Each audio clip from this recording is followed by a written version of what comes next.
அஸ்ஸலாமு அலைக்கும். Good morning பிள்ளைகள். நாம் பெர்னின் தத்துவத்தில் பிரயோகம் பார்த்து கொண்டிருக்கிறோம். அதில் முதலாவது நாம் பார்த்தோம் விமானத்தில் தாக்குற உயர்த்து விசை, அடுத்தது பிட்டோ டியூப், அடுத்தது வெண்தூரி மானி. அப்போ பிரதானமாக 3 நாம் பார்த்துருக்கிறோம். என்ன அதில் வெண்தூரி மானி, பிட்டோ டியூப் அது ரெண்டுலேயும் நம்ம நிறைய வகைகளை பார்த்தோம். சரி தானே, எல்லாத்துலேயும் பேசிக் ஒன்று தான். அடுத்தது அந்த ஸ்ப்ரே போட்டில் அந்த ஸ்ப்ரே பண்ணுறது அது சம்மந்தமானவும் பார்த்தோம். இப்போ அதில் இருக்கிற பேசிக்ன்றது ஒன்று தான். அதை வச்சுக்கொண்டு என்ன செய்கிறாங்க, இப்போ என்னது ஸ்ப்ரே டியூப்பில் இருக்கிற பேசிக்ன்றது ஒரு குழாயை வச்சுட்டு என்ன செய்வாங்க, அந்த குழாயில் மேல் மட்டத்துக்கு திரவம் உயர்றதுக்கான நம்ம செலுத்த வேண்டிய வழியின் கதி. அந்த கன்செப்டை வச்சு தான் என்ன செய்கிறாங்க, அந்த ஸ்ப்ரே போட்டில் அமைக்கிறாங்க. ரைட், அதான் பேசிக் கன்செப்ட். அதே மாதிரி அந்த வெண்தூரிமானி பிட்ட டியூப்லையும் அதே தான் இருக்கிறது. ஒரு சின்ன ஒரு கன்செப்ட். இப்போ வெண்தூரிமானியை பொறுத்த மட்டும் அந்த இடத்துல 2 கதிகள் நமக்கு தெரியாமல் இருக்கும். நான் போன கிளாஸில் கதைச்சேன். 2 கதி தெரியா. அதில் ஒன்றில் அகண்ட குழாயில் ஒரு கதி இருக்கும், ஒடுங்கின குழாயில் ஒரு கதி ஒன்று இருக்கும். அதை வச்சுக்கொண்டு நாம் என்ன செய்யலாம் என்றால், நான் போன கதைச்சிருப்பேன், கொஞ்சம் ஃபாஸ்ட்டாக கதைச்சிட்டேன். அதை இன்னும் லைட்டாக என்ன செய்கிறேன்னு சொல்லிட்டு போகிறேன். இப்போ அதை வச்சுக்கொண்டு பாய்களோட பாய்ச்சல் வீதத்தை கண்டுபிடிக்கலாம். சரிதானே. அதே மாதிரி பிட்டோ டியூப் பண்ணு வர நேரம் அதில் ஒரு இடத்துல கதி என்ன செய்யும், பூஜ்ஜியமாகும். பாயின கதியை நம்ம பூஜ்ஜியமாக்குறோம். பூஜ்ஜியமாகினால் 2ல் 1 பூஜ்ஜியமானால் மற்றது என்ன செய்யும், அதுக்குரிய பெருமானம் வந்து கொள்ளும். அப்போ வேகத்துக்குரிய பெருமானம், கதிக்குரிய பெருமானம் வந்து கொள்ளும். இப்போ அதில் நாம் என்ன செய்யலாம்னால் அந்த பாயின்ற கதியை என்ன செய்யலாம், கண்டுபிடிக்கலாம். அதுக்கு நிறைய வகைகள் இருக்கும், வெரைட்டியாக இருக்கும். வெளியில் இருக்கிறதான் வித்தியாசமே தவிர, அது டிசைன் தான் வேறையே தவிர உள்ளுக்கு இருக்கிறதெல்லாம் ஒன்று தான். ஏன்னா அதுக்கு ஒரு கன்செப்ட்ன்றது ஒன்று தான். இந்த கன்செப்டை பிடிச்சிக்கொண்டீங்கன்னால் கேள்வியில் என்ன செய்யலாம். அதே மாதிரி நான் ஃப்ளைட்டில் தாக்குற விசைகள், அதே மாதிரி Formula 1 கார்களில் எப்படி தாக்குது, தலைகீழாக தாக்குது, எல்லாமே ஒன்று தான் பிள்ளைகள். அப்போ நீங்கள் செய்ய வேண்டியது என்னென்றால், போன வகுப்பில் அது நான் உங்களுக்கு வெண்தூரிமானி, அடுத்தது பிட்டோ டியூப், அதுக்கு நான் நிறைய படங்கள் விளங்கப்பட்டு தான் இது இப்படி தானேண்டி. இப்போ அதுகளுக்கு எல்லாத்துக்கும் நீங்கள் என்ன செய்ய, கட்டாயம் சமன்பாடை போடுங்க. இந்த 2 புள்ளிகள் எடுத்து சமன்பாடை போடுங்க எல்லாத்துக்குமே. இப்போ வெண்தூரி மீட்டருக்கு நான் ஒரு 3 உதாரணம் படம் கீறியிருந்தால் அந்த 3க்கும் போட்டு பாருங்கள். அது இங்கால நான் பிட்டோ டியூப் கீற நேரம் அதுக்கு ஒரு 4 கீறியிருந்தால் 4க்கும் என்ன செய்யுங்க, சமன்பாடுகளை போடுங்க. போட்டு என்ன செய்யுங்க, பழகுங்க. இப்போ இதில் சமன்பாடு போடுறதுல ஏதாவது டவுட்ஸ் இருக்குமாண்டா என்கிட்ட கேளுங்க. சரியா, அவங்களோட வாட்ஸ்அப்பில் என்ன செய்யுங்க, என்கிட்ட கேட்டுக்கொள்ளுங்க. கொஞ்சம் ஃபாஸ்ட்டாக போயிட்டா நம்ம கேள்வி செய்கிற நேரம் இன்னும் டீப்பாக என்ன செய்யும், அதே விஷயங்களை திரும்ப என்ன செய்யும், கழிச்சு கொண்டு போவோம். ரைட், அப்போ நம்ம கேள்விகளுக்குள்ளே வருவோம். பெர்னின் தத்துவத்தோட பிரயோகம், அதில் கேள்விகள். ஃபஸ்ட் கேள்வி, முதலாவது 14வது கேள்வியை பாருங்கள். 14வது கேள்வி ஒருக்கா வாட்சி பாருங்கள்.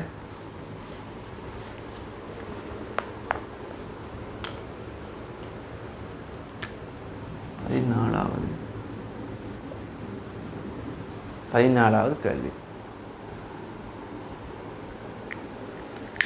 கிடையான குழாயினூடு நீர் வெளிவந்து சுவரை செங்குத்தாக தாக்குகிறது. சரியா, அப்போ குழாயின் அமைப்பு படத்தில் காட்டியிருக்கிறாங்க. இந்த குழாயை பார்த்தால் விளங்குமோ, முதல் ஒரு அகன்ற பகுதி, முன்னுக்கு ஒரு அகன்ற பகுதியும் அது என்ன செய்தனால் பிறகு ஒடுக்கமான பகுதியாக மாறுது. ஒரு பெரிய குறுக்கோட்டு பரப்புக்குள்ளால் வந்து ஒரு சின்ன குறுக்கோட்டு பரப்புக்குள்ளால் இது என்ன செய்யுது, ஒரு சுவரில் என்ன செய்யுதுன்னா அப்படியே மோதுது.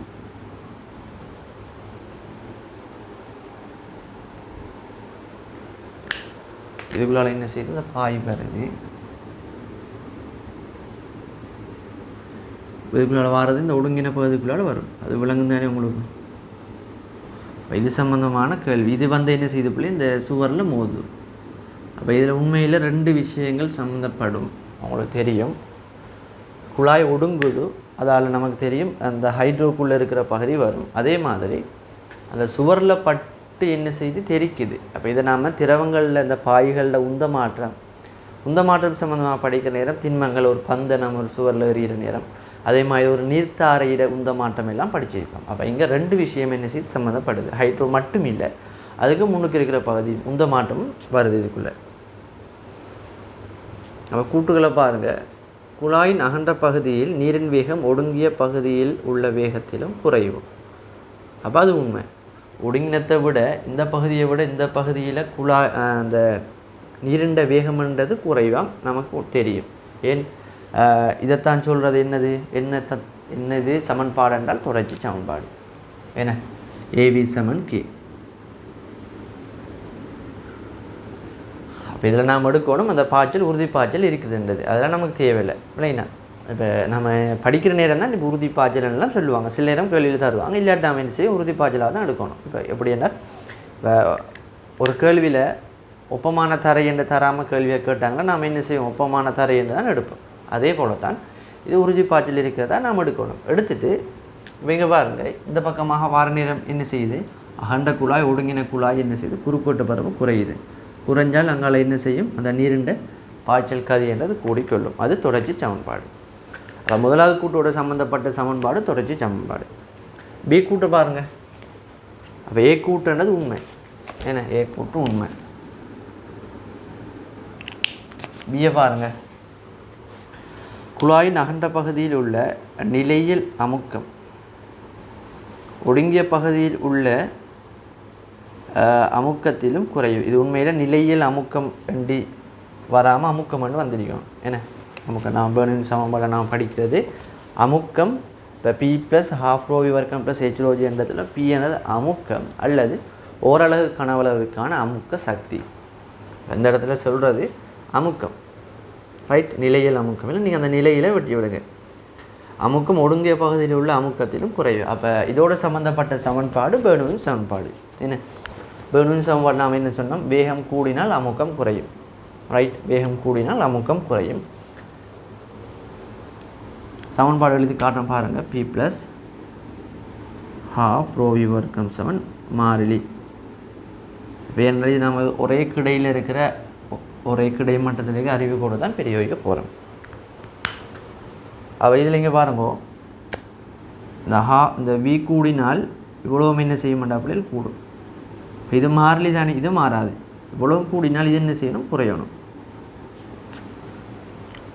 அப்போ வேகம் கூடின இடத்துல அமுக்கம் குறையரிக்கும். அதான் பெர்னூலியின் தத்துவம். குழாயின் அகண்ட பகுதியில் உள்ள அமுக்கம் குழாயின் ஒடுங்கிய பகுதியில் உள்ள அமுக்கத்திலும் குறைவு. இந்த பகுதியில் அமுக்கம் குறைவு என்று சொல்கிறாங்க. உண்மையில் இந்த பகுதியில் அமுக்கம் அல்லது கூடவாக இருக்கும். சரி, அமுக்கம் கூடவாக இருக்கும். ஏன் இங்கே வேகம் குறைவு, அதனால் அமுக்கம் கூட. அப்போ பி கூட்டை பாருங்கள், பி கூட்டு பிள்ளை மாறி வரும். ரெண்டாவது இதோட சம்பந்தப்பட்ட சமன்பாடு பெர்னூலியின் சமன்பாடு. அடுத்து சி கூட்டை பாருங்கள். குழாயின் ஒடுங்கிய பகுதியினோடு நீர் வெளியேறும் ஒடுங்கிய பகுதியினோடு வெளிவரும் நீர் சுவரில் ஏற்படுத்தும் அமுக்கமானது குழாயின் அகண்ட பகுதியினோடு நீர் வெளிவந்திருப்பின் சுவரில் ஏற்படுத்தும் அமுக்கத்திலும் கூடுதலாகும். அதுதான் இந்த சி கூட்டு தான் முக்கியமான கூட்டு. இது வரைக்கும் ஓகே, நம்ம தெளிவாக இருந்திருப்போம். சி கூட்டு தான் கொஞ்சம் யோசிக்க வேண்டிய கூட்டு. குழாயின் ஒடுங்கிய பகுதியினோடு வெளிவரும் நீர் சுவரில் ஏற்படுத்தும் அமுக்கமானது. அப்போ இங்கே பாருங்கள், சுவரில் ஏற்படுத்துகிற அமுக்கம், பாயில் இருக்கிற அமுக்கம் அல்ல, சுவரில் ஏற்படுத்துகிற அமுக்கம் சம்மந்தமாக கேள்வி.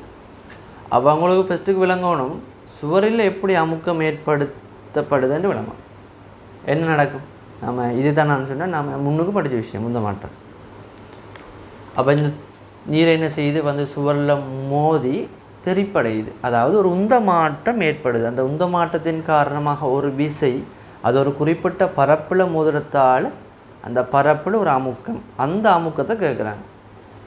நல்லா விளங்கணும். இது பெர்னூலியின் சமன்பாட்டில் வார அமுக்கம் இந்த பி. இது சுவரில் மோதிரத்தால் வாரது. இந்த சுவரில் தாக்குற அமுக்கம்ன்றது உந்த மாற்றத்தால் வாரது. இது பாயில் இருக்கிறது. அப்போ அது ரெண்டையும் என்ன செய்யுங்க, தெளிவாக விளங்கி கொள்ளுங்கள். இப்போ என்ன செய்யுங்க, இந்த கேள்வியை சி கூட்ட வாசித்து பார்த்து விளங்கி கொள்ளுங்க பாப்போம்.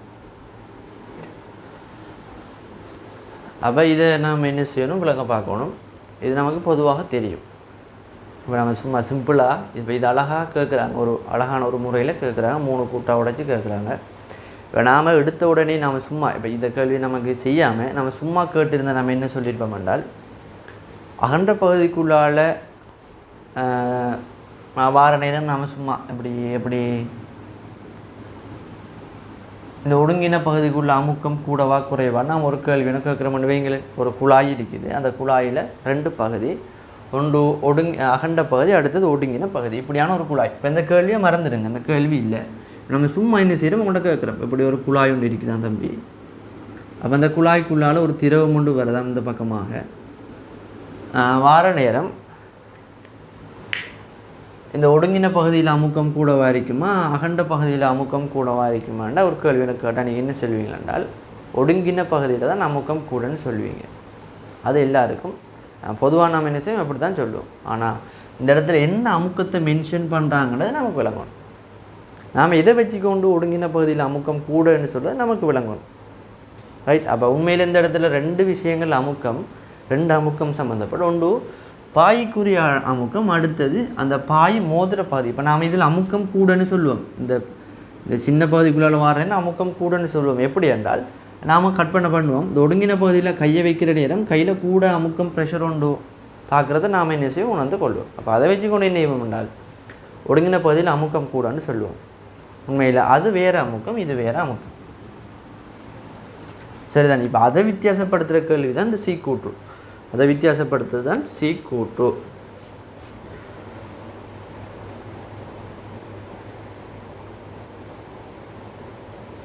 இப்போ தெளிவாக பாருங்கள், சீக்கூற்றில் சுவரில் ஏற்படுத்துகிற அமுக்கம், பாயிட அமுக்கம் அல்ல, சுவரில் ஏற்படுத்துகிற அமுக்கம். இதுக்கு நாம் என்ன செய்வோம் என்றால் நாம் பெருமானம் என்ன செய்வோம் கண்டு பார்ப்போம். ஒரு சமன்பாட்டை போட்டு அதுக்கு நம்ம ஒரு பெருமானம் உண்டு ஒப்பிட்டு பார்ப்போம். இப்போ நம்ம சும்மா இப்போ நம்ம பார்த்தா நமக்கு விலங்கில்லை தானே, நம்ம என்ன செய்வோம் ஒரு உதாரணம் மாதிரி சின்ன ஒரு கணக்கு மாதிரி என்ன செய்வோம் செய்து பார்ப்போம். இப்போ நம்ம எப்படி எடுப்போம் என்ன, இப்போ இந்த அகண்ட பகுதியில் குறுக்கோட்டு பரப்பு ஒரு ஏஎன் 2a என்றும் இதில் அரைவாசி பரப்பு இது ரெண்டும் எடுப்போம். சரியா உதாரணத்துக்கு, சரியா உதாரணத்துக்கு இதுக்குள்ளால் v என்ற வேகத்தில் வருதுன்றால் பாய் இந்த சின்ன பகுதிக்குள்ளால் என்ன வேகத்தில் வருமானால் 2v என்ற ஒரு கதியில் வரும். நீர் உதாரணத்தை நான் எடுத்திருக்கிறேன். குறுக்குவெட்டு பரப்புக்கு ஏற்ற மாதிரி என்ன செய்ய வேண்டால் கதி என்ன செய்ய மாறுபடும் என்ன. இப்போ இதில் இப்போ எனக்கு தேவையானது, இப்போ இந்த பக்கமாக ஒரு சுவர், இலைக்கு குத்தான ஒரு சுவர், அந்த சுவரில் ஏற்படுத்துகிற உந்த மாற்றம். அப்போ உந்த மாற்றம்னா தெரியும், நம்ம திண்மங்களில் படிச்சுன்னு பார்த்துடுவோம். ஒன்று கட்டு செங்குத்தாக தெரிக்கும் அல்லது ஒரு குறிப்பிட்ட கோணத்தில் தெரிக்கும். திரவங்களை பொறுத்த மட்டும் பட்டி அந்த சுவரின் மேற்பரப்பின் வழியே எப்படி வழிகிற மாதிரி நாம் என்ன செய்வோம் கற்பனை பண்ணியிருப்போம், கேள்வியில் செஞ்சுருப்போம். அப்போ இதுலேயும் நாம் என்ன செய்வோம், இப்போ அது திரவம் எப்படி போகுதுன்னு நமக்கு சொல்லலை. நாம் உதாரணத்துக்கு நாம் விளங்குறதுக்காக நான் என்ன செய்கிறேன்னா வாரத்திரவும் இந்த மேற்பரப்பில் பட்டு இந்த மேற்பரப்பின் வழியே வழிகிறது அப்படி எடுப்பேன். அப்போ இதில் 2 நிபந்தனை உண்டு. ஒடுங்கின குழாயிலேருந்து திரவம் வந்து படுது, அடுத்து இந்த குழாயை மாறி வச்சு ஒடுங்கின குழாயில் வந்து அகண்ட குழாயிலேருந்து வெளியேறி அந்த சுவரில் படுற மாதிரி நாம் என்ன செய்வோம் பார்ப்போம். அப்போ இதில் முதலாவது சந்தர்ப்பம் என்னது, ஒடுங்கின குழாய்க்கு இந்த ஒடுங்கின பகுதி நான் 1 2 வண்டி போடுறேன். இது 1 இல்லை, இது 1 இதை 2 வந்து போடுவோம். சரி, இது 1 இது 2. அப்போ இது 1க்கு நான் என்ன செய்கிறேன் போடுறேன். போகிற நேரம் அப்போ நமக்கு தெரியும் என்னது, ஒடுங்கின பகுதியிலேருந்து திரவம் நீர் வந்து பட்டு சுவரில் பட்டு வழியுது. அப்போ டெல்டா பி வேணும் நமக்கு, ஏன்னா உந்த மாற்றம். அதுக்கு முதல் டெல்டா பி என்ன உந்த மாற்றம், டெல்டா பி சமன் பிஎஃப் மைனஸ் பிஐ. உந்த மாற்றம் எந்த திசையில் போகிறோம்னால் இந்த பக்கமாக போடுவோம். சரியா, அந்த பக்கமாக போடுவோம். அப்படி போகிற நேரம் நமக்கு தெரியும் இறுதி உந்தமன்றது செங்குத்தாக இருக்குது, 0 வழியுது, வேகம் 0 தானே, பட்டு வழியுது, மேற்பரப்பின் வெளியே வழியுது என்றால் அதில் 0. ஆரம்ப உந்தம், ஆரம்ப உந்தம்ன்றது m×v, அதாவது திணிவு தர வேகம். விளங்கிட்டா, திணிவு தர வேகம்.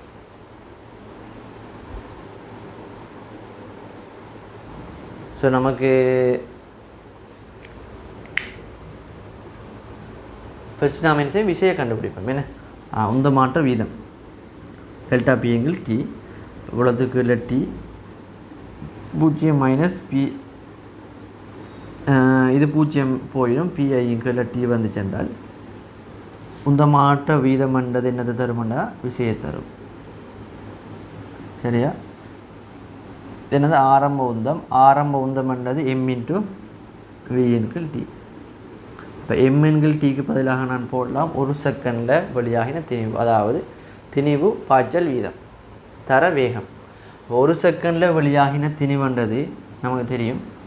1 செகண்டில் வெளியாகின கனவளவு இந்த சின்ன குழாய்க்குள்ளால் 1 செகண்டில் வெளியாகின திரவத்தின் கனவளவு a இன்ட்டு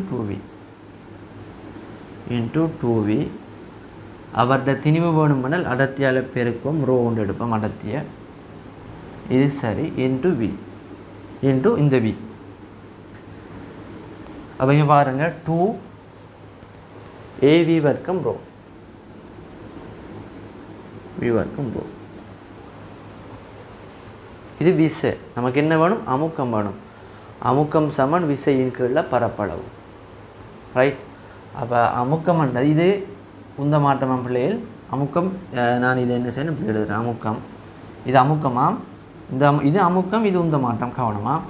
அமுக்கம் சமன் விசையின் கீழே பரப்பு. அப்போ இவ்வளவு விசை பரப்பளவுன்றது சின்ன பரப்பளவு ஏ வெட்டினால் 2v வர்க்கம் ரோண்டு வருது. இதுக்கு சின்ன குழாயால் சுவரில் ஏற்படுத்தப்படுற அமுக்கம். அடுத்தது ரெண்டாவது இந்த பெரிய குழாய்க்கு பார்ப்போம். இந்த அகண்ட குழாய்க்குள்ளால் திரவம் வாரன்னு இதே மாதிரி என்னது திணிவு பாய்ச்சல் வீதம் தர வேகம். திணிவு பாய்ச்சல் என்றது 1 செகண்டுக்கு வெளியாகின திணிவு. அப்போ 1 செகண்டுக்கு வெளியாகின கனவளவு முதல் பார்ப்போம். a into 2a into v. சரியா? 2a இன்ட்டு v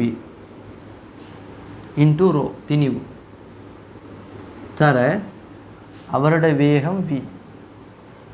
எப்புள்ள விட்டுட்டேன்? இங்கே ஒரு புள்ளையோடு விட்டுட்டேன் பாருங்கள். வெளியாகிற கதி என்றது பிள்ளைகள் 2v. பாய்ச்சல் வேகம் 2v தானே. அப்போ 4ன்னு வந்திருக்கும். 4v வர்க்கம் ரோ. அப்போ இவர் சரிதானே. குறுக்கோட்டு பரப்பு தர வேகம் இன்ட்டு அடர்த்தி தர அவர் வெளியாகிற வேகம் என்றது v தான் வரும். இது என்னது? இது அமுக்கம். அமுக்கம் அல்ல, விசை விசை விசை விசை. சரி, அப்போ இதை சுருக்கி என்ன வரும்? 2av வர்க்கம் ரோ. 2av வர்க்கம் ரோ.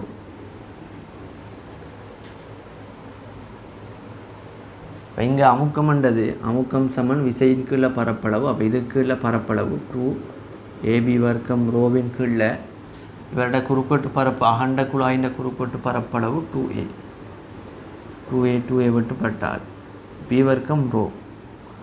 இங்கே பாருங்கள், இங்கே வாரது 4b வர்க்கம் ரோ. அப்போ ஒடுங்கின பகுதிக்குள்ளால் தான் அமுக்கம் கூட. ஒடுங்கின பகுதி வந்து சுவரில் மோதிரத்தால் உண்டாகிற அமுக்கம் தான் கூட. அப்போ இதில் இருக்கிற வித்தியாசத்தை விளையும் கொள்ளணும். நீங்கள் பாயின் அமுக்கம் வேறு, பாய் சுவரில் மோதிரத்தால் உண்டாகிற அமுக்கம் வேறு. ரைட்? அப்போ இதை நீங்கள் உங்களுக்கு புதுசாக இருந்தால் படித்து கொள்ளுங்கள். வேறு வேறு கேள்வியில் என்ன செய்ய உங்களுக்கு தேவைப்படலாம். சரி, இந்த பகுதியை பாருங்கள். இது ஓகே, இதெல்லாம் ஓகே. இதில் உங்களுக்கு விளங்குது அந்த ஒடுங்கின பகுதி மோதிரத்தால் உண்டாகிற அமுக்கம்ன்றது கூடன்னு உங்களுக்கு விளங்கும். என்ன குறுக்கோட்டு பரப்பு என்ன செய்யுது?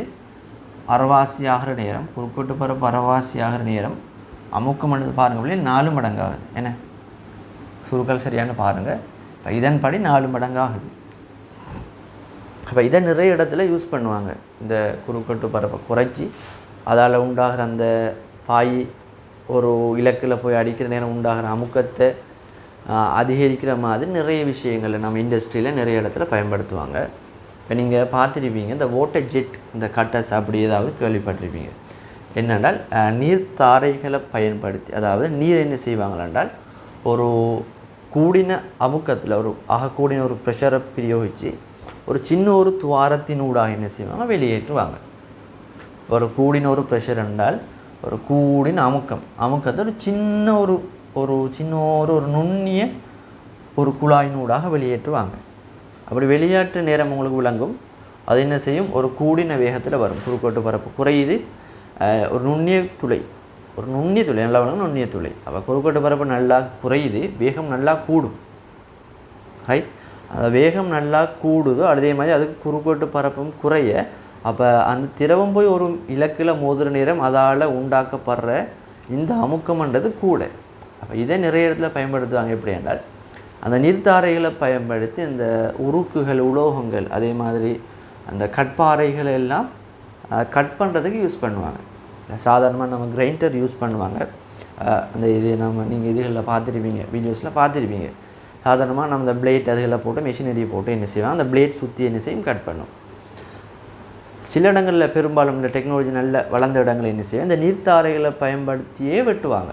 அது எவ்வளவு உறுதியான ஒரு உலோகமாக இருந்தாலும் சரி, ஒரு கட்பாறையாக இருந்தாலும் சரி, அது என்ன செய்யும், சிம்பிளாக வெட்டி கொண்டு போகும். காரணம் என்னென்றால் இதான் ஒரு நுண்ணிய பரப்புக்குள்ளால் வருது, கூடின கதியில் வருது. அது என்ன செய்யும், ஒரு மேற்பரப்பில் பட்டு தெரிக்கிற நேரம் ஒரு கூடின ஒரு அமுக்கத்தை பிரயோகிக்கும் ஒப்பீட்டளவில். ரைட், அப்போ உங்களுக்கு என்ன செய்யலாம், கேள்வியெல்லாம் கேட்கலாம். இப்போ இதான் கன்செப்ட். ஃபஸ்ட்டுக்கு நமக்கு விளங்கணும், இதால் வர அமுக்கம் வேறு, அந்த பாயிட்டே இருக்கிற அமுக்கம் வேறு. பாயிட்டு இருக்கிறது வேறு, அந்த பாய் மோதிரத்தால் உண்டாகிற உந்த மாட்டத்தால் வர அமுக்கம்ன்றது வேறு. ஏன்னா இப்போ கேள்வியில் வரலாம். நாம் என்ன செய்யலாமல் இப்படி தான் பிள்ளைங்க, நாம் எப்படி என்றால் நாம் படிக்கிற காலத்தில் நம்ம நிறைய கேள்விகள் செஞ்சுருப்போம். நம்ம ஒவ்வொரு கேள்விகளிலிருந்து நாம் நிறைய படிக்கணும். நம்ம கேள்விக்கு நாம் செய்கிற நேரம் ஆன்சர் வேணும் பண்ணி நாம் படிக்கப்படாது. அந்த கேள்விக்கு நீங்கள் ஆன்சர் எடுத்தால் போதும் பண்ணி நாம் ஒரு காலமும் படிக்கக்கூடாது. ஃபஸ்ட்டுக்கு அந்த கேள்வியை விளங்கணும். அந்த கேள்வியில் என்ன கேட்குறாங்க. இப்போ கேள்விகளில் சும்மா எப்படி சும்மா உங்களை கேட்கணும், சும்மா உங்களை எனக்கு எடுத்தணும் பண்ணி கேள்வி வரல. அதில் ஏதோ ஒரு விஷயம் ஒன்று இருக்கும். அது பெரும்பாலும் இந்த எஸ்ஏ கேள்வியில் நீங்கள் அவதானிச்சிருப்பீங்க. ஒரு கன்செப்டை வச்சுக்கொண்டு அதுலேருந்து கேள்விகளை தொடுத்து கொண்டு போவாங்க. அப்போ அதில் நாம் நிறைய விஷயங்களை படிக்கலாம். ஜென்ரல் நாலேஜாக இருக்கட்டும், நிறைய விஷயங்களை என்ன செய்யலாம், படித்து கொள்ளலாம். இப்போ ஹீட்டில் சும்மா உதாரணம் சொல்கிறேன். ஹீட்டில் கேள்விகள் வரும் என்னென்னா, இந்த பனிக்கட்டிகள், பனிப்பாறைகள் உருகுதல் சம்பந்தமாக கேள்விகள் வரும். நீங்கள் பார்த்துருவீங்க. அதுகளெல்லாம் உண்மையாக நடக்கிற விஷயங்கள். ஒரு பனிக்கட்டி உருவத்தால் என்னென்ன நடக்குது, ஒரு குறிப்பிட்ட நேரத்தில் ஒரு பனிக்காலம் உருவாகிற நேரம் நீர் மேற்பரப்புக்கு மேலே பனிக்கட்டி எந்த மாதிரி உருவாகுது, அது எப்படி வளர்ந்து கொண்டு போகுது, அதில் தடிப்பு எப்படி கூடுது, இதெல்லாம் நாம் படிக்க வேண்டிய விஷயங்கள். அப்போ ஒரு கேள்வி நம்ம செய்கிற நேரம் இந்த கேள்விக்கு விடையெடுத்துட்டால் முடிச்சிட மாதிரி இருக்கக்கூடாது. அந்த கேள்வியில் உங்களுக்கு இன்னும் ஆழமாக எவ்வளோ யோசிக்கலாமோ அவ்வளோ யோசிக்கப்படும். யோசிக்க நம்ம புது விஷயங்கள் நாம் என்ன செய்வோம், படித்து கொள்வோம். இப்போ நீங்கள் ஒவ்வொரு நாளைக்கு நீங்கள் ஒவ்வொரு கேள்வி செய்கிறீங்க வச்சுக்கோங்களேன். ஒவ்வொரு நாளைக்கு ஒரு கேள்வி செய்கிறீங்க. இப்போ இந்த கேள்வியில் உங்களுக்கு நான் சிம்பிளாக நம்ம விஷயத்தை முடிச்சிருக்கலாம். அந்த இடத்துல நான் நிறுவி காட்டி இது வரைக்கும் வந்து இப்போ இதே நான் எழுதி காட்டினேன் என்றால் இது இன்னும் ஒரு கேள்வியில் உங்களுக்கு என்ன செய்யலாம், ஹெல்ப் பண்ணலாம். இப்போ நீங்கள் படிக்கிற நேரம் என்ன செய்யணும், ஓகே எனக்கு விளங்குது, ஃபஸ்ட்டு இது ரெண்டும் சரி, அடுத்து இதுவும் எனக்கு ஓரளவுக்கு ஓகே, சுவரில் வார உந்த மாற்றம்னு சொல்கிறாங்க, நமக்கு தெரியும். சின்ன பகுதிகளில் வார நேரம் கூடின ஃபோர்ஸில் வரும், கூடின ஒரு அமுக்கு மணி நமக்கு ஓரளவுக்கு படுது. அப்போ நம்ம ஆன்சருக்கு போயிட்டோம். அதோடு விடாமல் அடுத்தபடியாக நம்ம உதாரணங்கள் போட்டு பெருமானங்கள் போட்டு என்ன செய்யணும், நம்ம நிறைய பார்க்கணும். ஒருவேளை நாளைக்கு அவங்கள்ட்ட என்ன கேட்கலாம் என்றால், இப்படி 2 கூட்டத்தை வந்துட்டு 3வது கூட்டு குறுக்கோட்டு பரப்பு அரைவாசி ஆகிற நேரம் சுவரில் ஏற்படுற உந்த மாற்றம் இப்படி வருது, எப்படி எனது 4 மடங்கு வருது என்று உங்கள்கிட்ட அப்படி கேள்வி கேட்டால் நாம் இந்த மாதிரி நாம் என்ன செய்யணும், செய்கிறது பழகணும். அப்போ உங்களுக்கு இதுக்கு போது நீங்கள் படிக்கிற நேரம் இதில் செஞ்சுருந்தீங்கன்னால் உங்களுக்கு சிம்பிளாக இருக்கும்.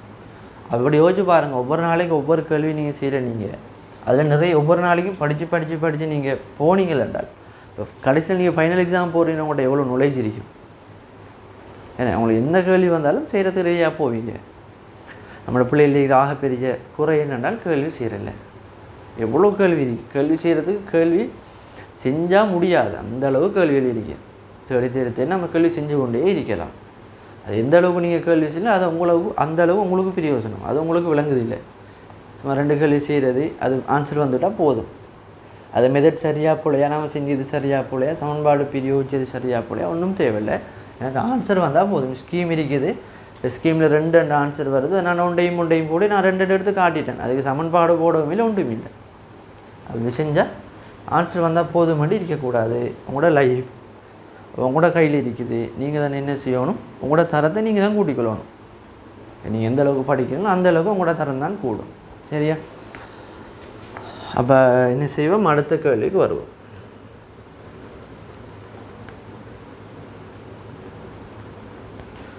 பதினெட்டாவது கேள்வி பாருங்கள். 19வது கேள்வி.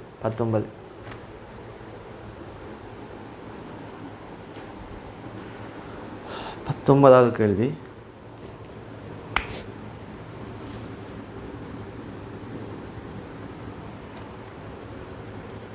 48 சென்டிமீட்டர்